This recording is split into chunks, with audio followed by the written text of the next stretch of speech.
दर्शक बंधु सावित्री विजन तरफ आम शिरडी आसी पहुँचीचु मालसापति जे खंडवा मंदिर पूजक थे से साई बाबा पाखरे अति क्लोज थे।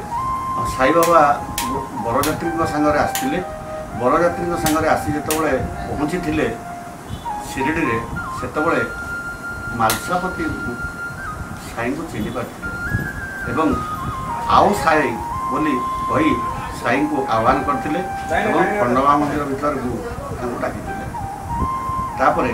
से खंडवा मंदिर में पूजा अर्चना करी साई सहित संपर्क गढ़ी उठिला। तेणु से मालसापति घर आम बर्तमान आपण मानू दर्शन करूँ। साई बाबा सहित से बहुत जड़ित थे एवं साई को बहुत साहाय्य करते साई देहरे भगवान अवतार अच्छी बोली सी जापारे। तेणु मालसापति किछि दिन साई को यहीठारे रही आदेश देते किंतु साई बाबा तांकर आदेश को पालन करी ए शिरडी धाम रे धुनी गृह स्थापन करी से रही एवं प्रतिदिन मालसापति आसी साई सहित बसी कथोपकथन करती एवं दुई जनकर निबिड़ संपर्क गढ़ी उठिला।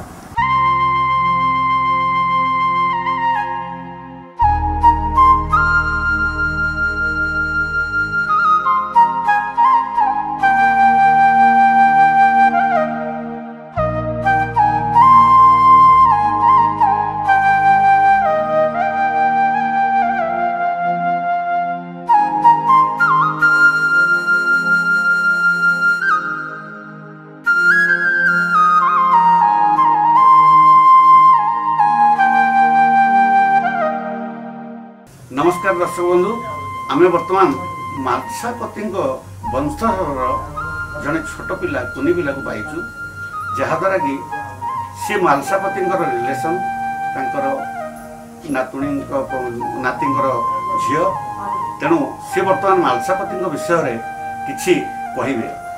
अच्छा आप ओम साई राम। ओम साई राम। मैं पूर्व श्रीकांत नागरे शिरडी से मेरा 5th जनरेशन मालसापति कुटी। मेरे पापा का नाम श्रीकांत अशोक नागरे है। ये मालसापति की समाधि इन्होंने ही बाबा को नाम दिया। या सही आओ सही भोले मालसापति। ये हमारा 5th जनरेशन। हमारा 1st generation Mhalsapati, 2nd generation उनके बेटे मार्तन बाबा, उनके बेटे मेरे दादाजी अशोक मार्तन नागरे, उनके बेटे मेरे पापा श्रीकांत अशोक नागरे और मैं उनकी बेटी पूर्व श्रीकांत नागरे। मैं अभी ये फर्स्ट टाइम ऐसा बता रही हूँ। इन्होंने ही बाबा को नाम दिया। जब बाबा एक शादी के बारात में शिरडी में आए थे तब ही मालसापति ने साई बाबा को नाम दिया या सही आओ सही भोले मालसापति। वो खंडवा मंदिर है मेन रोड पे, वो हमारा ही है। उधर हमारे रिलेटिव्स रहते हैं और ये मेरा 5th जनरेशन। Thank you.